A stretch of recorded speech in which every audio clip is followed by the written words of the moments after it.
మీ ఎలాంటి వ్యాపార ప్రకటనలకైనా వెంటనే మా ఛానల్ సంప్రదించండి. ప్రస్తుతం మనతో పాటు ప్రముఖ ఆధ్యాత్మికవేత్త జ్యోతిషరత్న జ్యోతిష సామ్రాట్ చింతా రుక్మాన్ గదరావు గారు మనతో ఉన్నారు. సో జనవరి మాసంలో మేషరాశి వాళ్ళకి ఎలా ఉంటుందో గురువు గారిని అడిగి తెలుసుకుందాం. నమస్కారం గురుగారు. మాతృదేవోభవ పితృదేవోభవ ఆచార్య దేవోభవ. ఓం నమో మాందేశ్వరాయ నమః. సో 2026 మనకి మొదటగా జనవరి మాసం మేషరాశి వారి పరిస్థితి ఎలా ఉంటుంది, ఓవరాల్గా ఎలాంటి జాగ్రత్తలు తీసుకోవాలి, ఏలాంటి శనిలో ఉన్నారు, దాని తాలూకు ఇంపాక్ట్ ఏ విధంగా ఉంటుంది? ఈ 2026 జనవరి మాసం మేషరాశి వాళ్లకు ఫలితాలు ఎలా ఉన్నాయో తెలుసుకునే ముందు ఈ రాశి గురించి ఏదైనా ఒక ప్రత్యేక విషయం మనం ప్రతి మాసం చెప్తూనే ఉన్నాము. అందులో భాగంగా మేషరాశిలో రవిగ్రహం ఉండగా పుట్టిన వాళ్ళు అంటే జన్మజాతకంలో ఈ మాసం రవి 14వ తారీఖు ధనుసు నుంచి మకరానికి వస్తున్నాడు. అదే మకర సంక్రాంతి అంటారు. ఇది గోచరంలో వీళ్ళకి పుట్టినప్పుడు జన్మజాతకంలో మేషంలోనే రవి ఉండగా మేషరాశి వాళ్ళు ఎలా ఉంటుందని ఒక ప్రత్యేకమైన విషయం చెప్పుకుందాం. మేషం అంటే తల, కాలపురుషుడు యొక్క తల. అంటే వీళ్ళకి ఆలోచనలు ఎక్కువ, వేగంగా ఆలోచిస్తారు, అంతే వేగంగా లాభాలు నష్టాలు అన్నీ కలిపి చూస్తూ పోతూ ఉంటారు. అక్కడే రవి ఉన్నాడంటే ఉచ్చస్థితి పొందుతాడు. మొదటి రాశి నవగ్రహాల మొదటి గ్రహం. అక్కడ రవి ఉచ్చస్థితి అంటే 100% పవర్ఫుల్గా ఉంటాడు. గుర్తింపు ఎక్కువ కోరుతారు వీళ్ళకు గుర్తింపు పొగడుతూ ఉంటే చాలు. అడ్మినిస్ట్రేషన్ ఎక్కువ బాగా చేస్తారు. రాజకీయం పైన ఎక్కువ ఇంట్రెస్ట్ కలిగిపోతుంది. మేషంలో రవి ఉన్న వాళ్ళు ఇంకా రాజకీయంలో ఏదో ఒక రకంగా ఉండే తీరుతారు. తక్కినటువంటి గ్రహస్థితులను కూడా అనుకూలించాయంటే ఎమ్మెల్యే కావడము, మినిస్టర్ కావడము, ఇంకా ఏ స్థాయికైనా దేశ స్థాయి పదవుల్లో కూడా వెళ్ళిపోతారు. ఎందుకంటే పదవి అనేది వీళ్ళకు ఇంకా దానికోసమే పుట్టాము అనే విధంగా ఆలోచిస్తారు. ఎందుకంటే రవి గ్రహమే రాజు.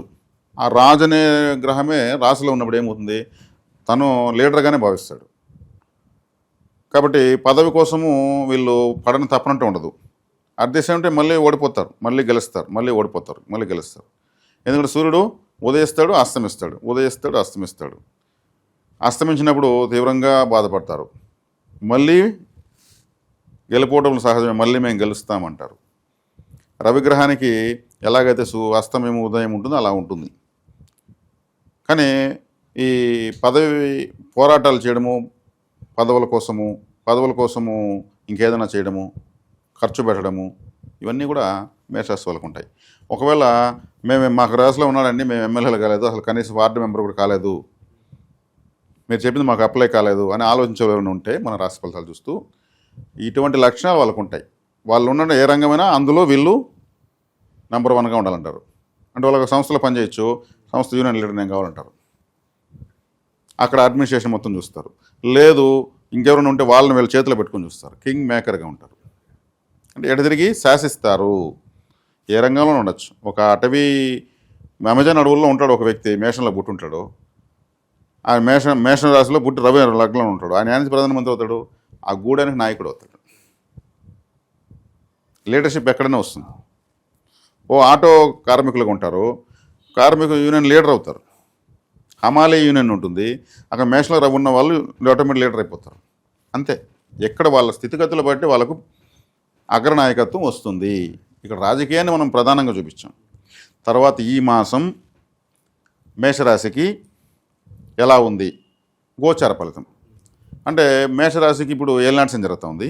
ఈ ఏలినాటి శని అనేది వ్యయస్థానంలో ఉంది. శనేశ్వరుడు 12వ ఇంట్లో ఉన్నాడు. అంటే నిద్ర 12వ ఇల్లు అంటే బెడ్రూమ్లో ఏముంది, శనేశ్వరుడు ఉన్నాడు. బాధకాధిపతి బెడ్రూమ్లో ఉన్నాడు. నిద్ర సరిగ్గా రాదు. ఎవరికైనా వాళ్ళ రాశి నుంచి 12వ స్థానం బెడ్రూమ్ లెక్క.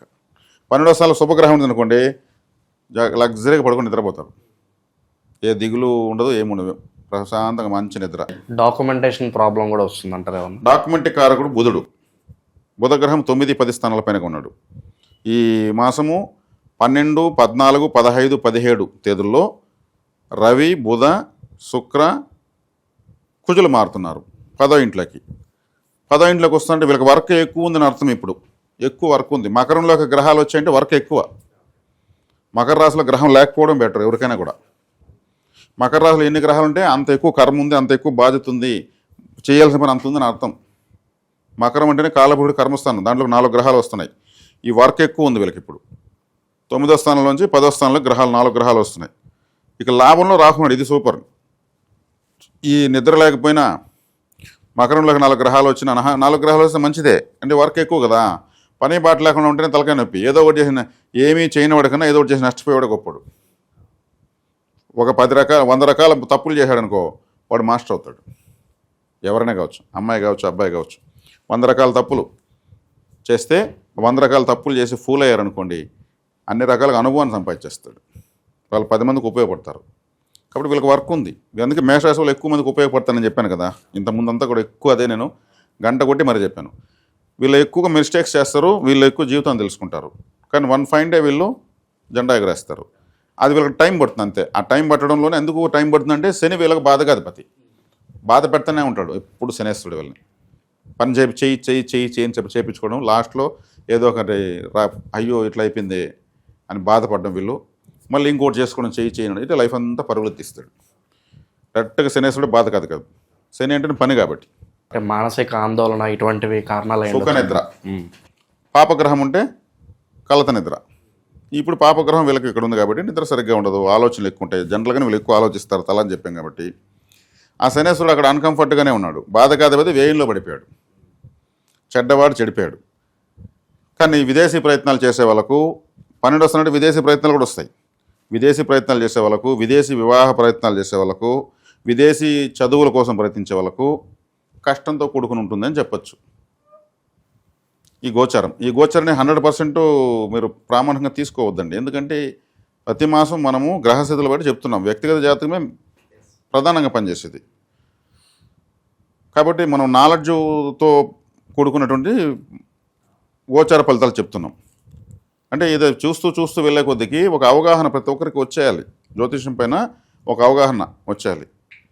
నిజం చెప్తున్నారా, అబద్ధం చెప్తున్నారా, అసలు జ్యోతిష్యంలో ఫార్ములాస్ ఇలా ఉంటాయా, ఇది అన్యాక్సెప్టబుల్గా ఉన్న సబ్జెక్ట్ కోసం మనం చెప్తున్నాం. కాబట్టి వ్యయంలో ఎవరికైనా సరే, ఒకవేళ మేషలగ్నం వ్యయంలో 12 పాపగ్రహం ఉందంటే నిద్ర ఉండదు, బెడ్ కంఫర్ట్స్ ఉన్నప్పుడు ఏమవుతుంది, సంసార జీవితంలో కూడా సంతోషం ఉండదు. భార్యాభర్తలు కలిసి సంసారం చేసేటువంటి ప్రదేశం కదా.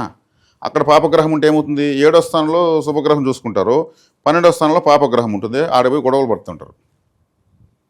పగలంతా బాగానే ఉంటారు, గొడవలు పడుతూ ఉంటారు. అది పాపస్థానంలో 12వ స్థానంలో పాపగ్రహం ఉండడం, అది ఇంకేం లేదు. దాన్ని సవరిస్తే చాలా ఆటోమేటిక్గా నేను ఎవరికైతే 12వ ఇంట్లో శుక్రుడు ఉంటాడో ఇంకా వాళ్ళు భార్య కొంగు పట్టుకొని తిరుగుతారు, భార్య అయితే భర్త జైలు పట్టుకొని తిరుగుతూ ఉంటుంది. ఆ బెడ్ కంఫర్ట్స్ అనే చోట శుక్రుడు ఉన్నాడు. శుక్రుడు అంటే కాముకత్వానికి కారకుడు. అద్భుతంగా ఉంటుంది. శుక్రుడు వేయంలో పడిపోయినాడంటే అక్కడే ఆయన సూపర్గా ఉంటాడు. మనం పడుకునే బెడ్ శుక్రుడే. కాబట్టి ఇవి కూడా మనం వివరిద్దాం. గోచార ఫలితము అడ్డం పెట్టుకుని మనం ఏం చేస్తున్నాము, వాళ్ళ జీవిత ఫలం చెప్పాలనేది నా తపనంతా కూడా ఎప్పుడు కూడా. కాబట్టి వాళ్ళు వ్యక్తిగత జాతకం చూసుకోవచ్చు. 12వ స్థానంలో శుక్రుడు ఉంటే సూపర్. ఒకవేళ నీచబడి ఉంటే కూడా, ఒకవేళ శుక్రుడు నీచబడిపోయాడు అనుకోండి, తులా లగ్నానికి 12వ ఇంట్లో శుక్రుడు నీచబడిపోయాడు. శుక్రుడు నీచ అంటే బలం లేదని అర్థం. అక్కడ ఏమవుతుందంటే వాళ్ళు మల్టిపుల్ రిలేషన్స్ ఆశించేస్తారు. ఇంకా నీచం అంటే ఏమి, దిగజారుతారు. నాకు తృప్తి లేదు, కామపూరితమైన తృప్తి లేదనే విధంగా ఉంటుంది. అంటే గ్రహాలు అలా ఆలోచన చేస్తాయి. అట్లా ఇప్పుడు మేషరాశి వాళ్ళకు 12వ ఇంట్లో శని ఉన్నాడు. సరైన నిద్ర ఉండదు. శని కర్మకారకుడు. కర్మ అంటే పని. వీళ్ళు చేస్తున్న పని వల్ల ఆలోచనలు, ఒత్తిడి, డిలేసు, అందువల్ల దూర ప్రాంతాలకు సంబంధించి వీసా పాస్పోర్ట్లకు సంబంధించి విదేశీ వ్యాపారాలకు ఇంపోర్ట్ అండ్ ఎక్స్పోర్ట్ వాళ్ళు, ఇవన్నీ కూడా వీళ్ళకు క్లిష్టంగా ఉంటాయి. ప్రస్తుత కాలం వీళ్ళకి ఆర్థిక పరిస్థితి ఎలా నడుస్తుంది? ఆర్థిక పరిస్థితి, గురువు 3వ ఇంట్లో ఉన్నాడు. గురువు 3వ ఇంట్లో ఉండడం వల్ల వీళ్ళకు శని వ్యయంలో ఉన్నాడు, గురువు 3లో ఉన్నాడు. 10లోకి 9, 10లోకి 4 గ్రహాలు ఉన్నాయి. వీళ్ళకు శ్రమ ఎక్కువ ఉంటుంది, ఆదాయం తక్కువ ఉంటుంది. అంటే ఎప్పుడు కూడా మేషరాశి వాళ్ళకు గుడ్డు గుర్తు ఏమంటే, ఇప్పుడు ఈ గ్రహస్థితిని బట్టి నేను చెప్పడం లేదు, జనరల్గానే వీళ్ళకి అట్లాగే ఉంటుంది. దాని తగ్గట్టు 10వ స్థానంలోకి 4 గ్రహాలు వస్తున్నాయి. అంటే 10లో రవి రావడం చాలా గొప్ప విషయం, 10లో కుజుడు రావడం గొప్ప విషయం. ఈ రాష్ట్రాధిపతి కుజుడు. దీనివల్ల వీళ్ళకి మంచి కొత్త బెనిఫిట్స్ వస్తాయి, కొత్త అవకాశాలు వస్తాయి. ఆల్రెడీ వీళ్ళు చేస్తున్న ప్రాజెక్టులు లైవ్లోకి వచ్చేస్తాయి. ఏదైనా ఒకటి చేసి పెట్టుకుంటారు, కరెక్ట్గా లైవ్లోకి వస్తాయి. ఇప్పుడు లైవ్లోకి వచ్చి దూసుకెళ్ళిపోతారు. వాళ్ళ పూర్వీకులు ఏమన్నా ఉంటే తెలిసే అవకాశం ఉంటుంది, బట్ లేని వాళ్ళకైతే తెలియదు. తెలిసినా కానీ పలానా దేవతను ఎటువంటి నైవేద్యాలు పెట్టాలి, ఏ చెట్టు కింద పెట్టాలి, ఎటువంటి విగ్రహాలు పెట్టాలి, ఇవన్నీ ఉంటాయి. అవన్నీ తెలియకుండా పోతుంది చాలామందికి. దానికి మా జ్యోతిష్యాలయం నుంచి మేము ఒక ప్రత్యేకమైన వస్తువుని పరిచయం చేయడం జరిగింది. అదేమంటే సెంగాలి కర్ర అంటారు. కరంగాలిలాగా ఇది కూడా సెంగాలి. కరంగాలి అంటే నలుపుగా ఉన్న కాళికాదేవి, సెంగాలి ఎరుపుగా ఉన్న కాళికవి. ఇది సెంగాలి కర్రలు. ఇది చిన్నది, ఇది ఒక మీడియం సైజు, ఇది ఒక పెద్ద సైజు. ఇది కులదేవతగా భావించి పూజ రూమ్లో పెట్టి నమస్కారం చేసుకుని ధూపం చూపిస్తూ ఉంటారు. చాలా అరటిపండు, కొబ్బరికాయో, తేనో, అటుకులో, బెల్లమో, కలకండో, డ్రై ఫ్రూట్స్, ఏదో సహజ సిద్ధమైనటువంటి ఆహారం, ఉడికించింది కాకుండా, ప్యాకెట్ పాలు కాకుండా, ప్రకృతి వండిన వంటలు సమర్పించుకుంటే చాలు. ఇది కులదేవత తెలియని వాళ్ళ కోసం నేను చెప్తాను. ఒకవేళ తెలిస్తే మీ అదృష్టం, మీరు చక్కగా ఆరాధించుకోవచ్చు. వీళ్ళంత ఎక్కువ మందికి కులదేవత అనుగ్రహం కలగాలి. ప్రతి ఒక్కరికి కులదేవతను ఆరాధించే కొద్ది గ్రహం వ్యతిరేకతలు తగ్గిపోతాయి. అదేవిధంగా ఇంకా ఇక్కడ తీసుకుంటే ఎక్కువగా లక్ష్మీ కటాక్షం కోసం ఎక్కువ మంది తాపత్రయపడుతుంటారు. మహారాజా గోమతి చక్రము. గోమతి చక్రము ఒక ఇడ్లీ సైజు ఉంది, అరచేతులు పెట్టుకుంటే. దీంట్లో సుదర్శన చక్రము, సముద్రంలో సుడిగుండము, ఒకవైపు 9, ఇంకోవైపు 6 ఇవన్నీ కనిపిస్తాయి. గోమతి నదిలో దొరుకుతాయి. ఇవి చాలా చాలా పవిత్రమైనటువంటిది, లక్ష్మీకరమైన వస్తువు కావాలంటే తీసుకోవచ్చు. దక్షిణావర్తి సంఘం గురించి అందరికీ కూడా తెలుసు. ఇది వేలకు వేలు అమ్మేస్తున్నారు. అది ఇక్కడ మేము చాలా తక్కువ ధరలకు ఇస్తున్నాం. కింద వివరాలు ఫోన్ చేసి కనుక్కొని తీసుకోవచ్చు. ఇది ఎవరికి బలవంతం అయితే లేదండి, నేను పరిచయం చేయాలని దీంట్లో చేస్తున్నాను. మా టెలికాలర్స్కు ఒక వర్క్ ఇవ్వాలి, పవిత్రమైన వస్తువులు ఎక్కువ మందికి ఇవ్వాలి. ఇప్పుడు నా దగ్గర తీసుకుంటున్న వాళ్ళంతా వస్తువులు కూడా ఇక్కడ దొరుకుతున్న రేట్లు ఇంకెక్కడ బయట దొరుకుతుంది సంతోషం వ్యక్తం చేస్తున్నారు. అందులో భాగంగా ఇస్తున్నాము, కాబట్టి తీసుకోవచ్చు. సో వివాహాలు, శుభకార్యాలు వీటి పరిస్థితి గురుగారు టైం పడుతుందంటారా? వివాహానికి బాగానే ఉందండి. ఎందుకంటే శనేశ్వరుడు ఏలినాటి శని ఉన్నప్పుడు ఎక్కువ వివాహాలు జరుగుతాయి. ఏలినాటి శని ఉన్నప్పుడే వివాహాలు జరుగుతాయి. ఎందుకంటే శనేశ్వరుడు చేతిలో ఉన్న డబ్బులు ఖర్చు పెట్టిచ్చేస్తాడు. అందుకే అంటారు పెండ్లైన ఇంట్లో 6 నెలలు కరువు అంటారు, లేదా సంవత్సరం కరువు అంటారు. వాళ్ళు మొత్తం ఒక్కసారిగా ఖర్చు అయిపోతుంది. మళ్ళీ తిరిగి పుంజుకోవాలంటే 6 నెలలు, సంవత్సరం పడుతుంది. కాబట్టి ఏలినాటి శనికి వివాహానికి శుక్రుడికి గురువుకి సంబంధం లేదు. ఏలినాటి శని వచ్చిందంటే ఇండ్లు కడతారు, డబ్బు ఖర్చు పెడేస్తారు, పెళ్లిళ్ళు చేస్తారు, డబ్బులు ఖర్చు పెడేస్తారు, ఇంకేదైనా పెట్టుబడులు పెడతారు, బ్లాక్ అయిపోతుంది అమౌంట్, ఇంకేదన్నా షేర్స్లో పెడతారు, అది వీళ్ళకి అనుభవం లేకుండా అడిపోతుంది. అంటే డబ్బులు అనేది లాస్ అవ్వాలనేది టైం అనమాట. ఇది ఏదో చేసి డబ్బు బర్న్ అవ్వాలనేది వస్తుందన్నమాట. కాబట్టి ఈ ఏలినాటి శనిలో వీళ్ళకి పెళ్లిళ్ళు కావాలంటే అయిపోతాయి. పెళ్లి ఇల్లు కట్టాలన్నా, పెళ్లి కావాలన్నా డబ్బులు దొరుకుతాయి.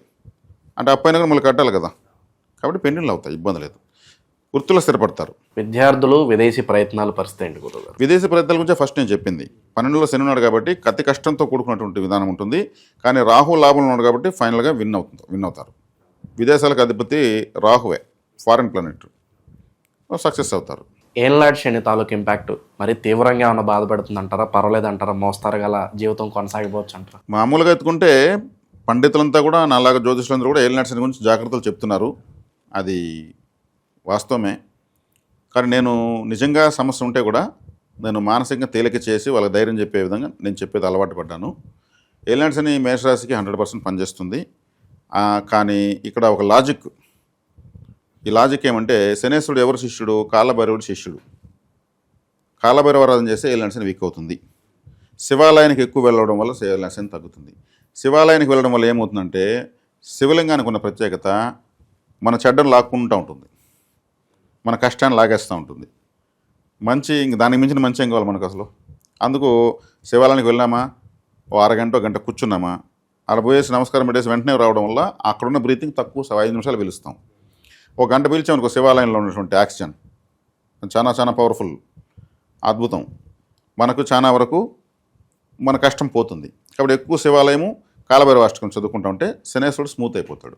ఇది ఇంతకు మించిన పరిహారం లేదు. ఇంకా తైలాభిషేకం చేసేది ఇవన్నీ కూడా అంటే ప్రాచీన కాలం చేస్తున్నారు, మనం విమర్శించకూడదు. దానికన్నా అధికంగా ఫలితం ఇస్తుందని నేను నమ్మినటువంటిది. వాస్తవంలో కూడా చాలామందికి ఇలా అయింది. ఇది ఇంకా సరిపోతుంది. జన్మలోకి శని వచ్చినప్పుడు కూడా ఇంకా ఎక్కువ కూర్చోవాలి. శివాలయ సేవ చేసుకుంటే చాలు.